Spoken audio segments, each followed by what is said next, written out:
So I get a lot of questions about how I overwinter my figs, growing them in ground in downtown Lynn. So we're zone 6B. And so I'm going to do like a how-to video on just my process and how I wrap them up. So far, it's been so good. I got enough figs this year to make 2 pints of fig jam. So this is how we do it. I've been using these same materials for a couple years in a row now. I keep them all in a box, just pop them in the basement over the winter. You'll need some rope, you'll need some landscape sort of porous fabric. This is the innermost layer that we'll pack with leaves. Then around that, we're gonna wrap some bubble wrap, which is gonna be another layer of insulation. And then finally, we'll wrap up the whole thing with some black tarp, tying every layer together as we do so. First, take your shears and go through and clean up the tree, making sure you're cutting off any residual leaves that might still be on, and also any fruit, just to avoid it from rotting. Okay, so now I'm done trimming up all the old fruit and the leaves that were stuck in there. And so now I'm gonna come in, and this is really kind of a 2-person job. I'm going to come in at the base and I'm gonna squeeze it and hug it as close as I can, pulling all the branches together. And then I'll have someone hold that together while I tie it off with some rope. And then I'll go up and I'll keep squeezing the whole thing in until I can make a column together of this. And then you just want to pull it together as tight as you can, having someone hold it together till you can fasten it with a rope, and you'll go all the way up. Now up here, if it gets a little bit out of hand where you can't reach it, you can actually grab those branches and bend them down. They're really quite pliant, so I'll demonstrate here. You can really bend them. They won't, as long as they're still alive, they will bend without snapping. And if they snap, no big deal. So I guess you could also, if you want to use this time to prune them up, I guess you could, but I prefer to do that in spring to sort of assess what's alive and what's dead after the winter. So I'm gonna pull them, bunch them together and tie them off, and then we'll talk about the next step. So you can see we really very firmly pulled them together tautly all the way up. I did end up having to cut the top off because it was just way too tall. And then here you can see we really pulled that one in, tying it together. So next we do the landscape fabric around in a cone, and then once we get it secure, we'll start filling the interior with some dried leaves from the ground that we collected.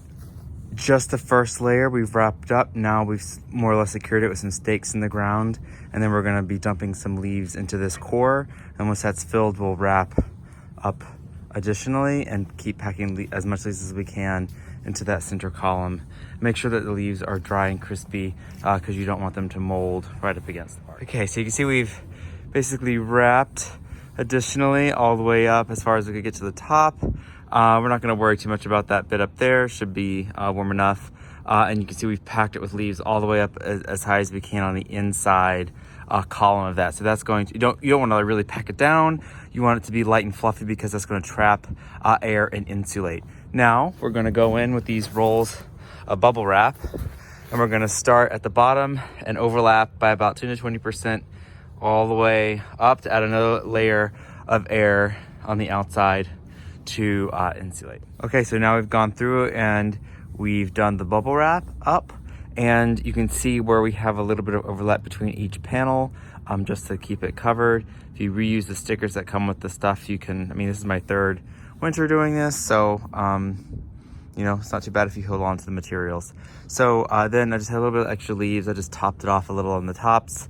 And then now we're gonna go through with, instead of a porous landscape fabric, like the really sort of black tarpy stuff, to really seal it in and keep it nice and warm and sheltered from those really cold winds in the winter. Okay, so final touches. We've done multiple, 2 layers up. We did one around the base and then another one up top to fold over and seal over the top, tying up with the cordage as you see here.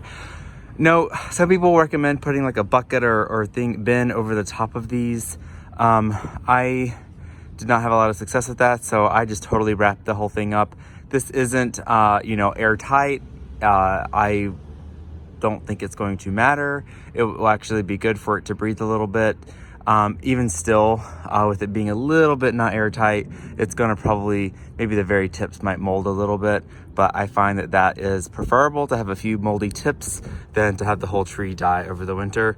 So this is what I've been doing. This has been successful.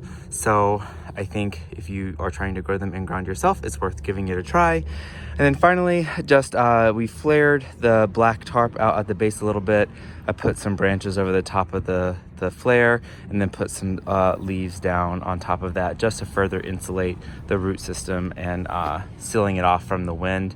And nice bonus is that in the springtime, there's lots of fresh soil there.